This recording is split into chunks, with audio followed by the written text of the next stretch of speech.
Video on time and the mean green meme. I noted before the notion that essentially, evolutionarily, the beings experience time differently as they move forward. And I've been arguing that there's been three major distinctions in time that have happened as the experiencer progresses evolutionarily. And the first experience of time was narcissistically bound up with the present, and therefore they were instinctual, and that lasted up to about reptiles. So their whole time experience was the now. And then with mammals, you get the now plus the past. And with that, you get the experience of emotions, care, in the sense that even though these beings aren't able to make object of their experience, they don't recognize in a cognitive, that's not quite the right wording, they don't recognize what they're doing and making it an object. Rather, they're experiencing it fluidly, intersubjectively, and they have emotional experiences from that put their time in the present and the past. They can experience the past necessarily because they have dreaming states, and that is suggestive that there's a recognition of what they have done. I feel strongly that that makes very good sense. And then with humans, again, the three states: waking, dreaming, deep sleep. Mammals, two states, seemingly up to about reptiles, one state, the waking with a hypnagogic undertone.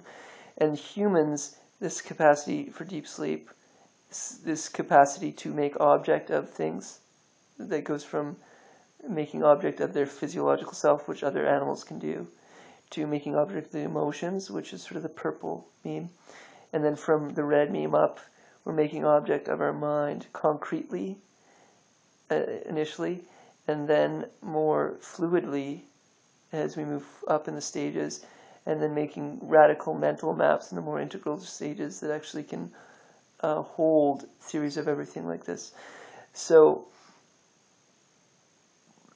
our experiences of time have been shifting from exclusively the now to the now plus the past with mammals to the now plus the past plus the future with humans.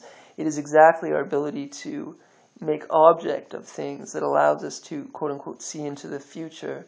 We're making our stepping stones by rationally looking at what it would take to get from here to there. And that ability to rationally do that is making object of our realities to accomplish that potential.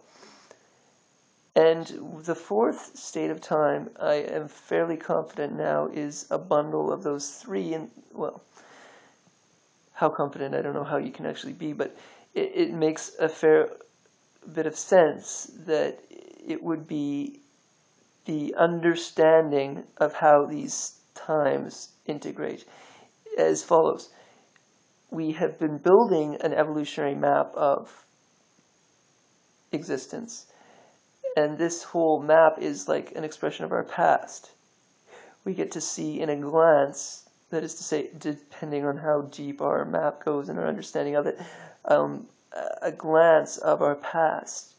And we can hold that as a gesture in our awareness, sort of.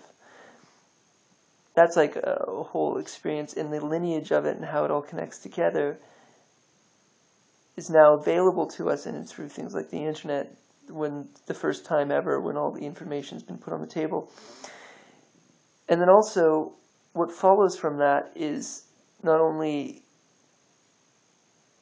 potentials to predict into the future, like our logical capacities do, but trails of how it will actually unfold due to the patterns and the recognition that it does unfold that way, in the sense that they're given all of that information. A telos is seemingly the fallout, although it's not a direct telos, it's a telos that's winding and meandering, but a telos nevertheless something that goes forward. And then there's this object, transcendental object at the end of time, which is, in other words, in my opinion, the end of linear causal thinking. That is to say, like the causal state. We are causally crafting our future, and at a time when that causality runs out, a new state of time comes online, in the sense that it was the crafter of that process to some degree. Now, I'm not saying that that is fully caused, or rather that it was fully predicted as to how the cause would be reached, but that it would be, because that is the nature of this process. And then even that's a little bit vague, but once it is reached, then a new time is experienced, because that's the end of that process. Green, it's a bit of a shift here, but green consciousness seems to be still grounded in this sense of power. And that is why I think oftentimes there is this pejorative nature to it, in the sense that, all perspectives are right, is often quoted, but the undertone is that my perspective that all perspectives are right is the right perspective. So everybody has to be pulled up to that perspective, which is a pretty elite perspective. And so, they claim the highest position of power through that undertoned contradiction. And,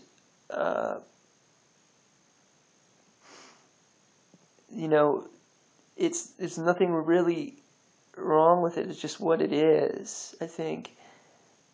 But there is a movement, I think, that we a sense that a more inclusive way of dealing with mind is required for health in our global situation. And so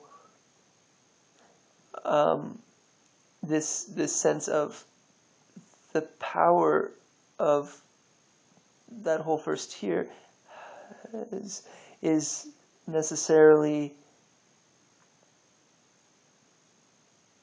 going to have to give it up to make that so. And that's what's happening. It's fighting to stay in that position, because that's what it knows.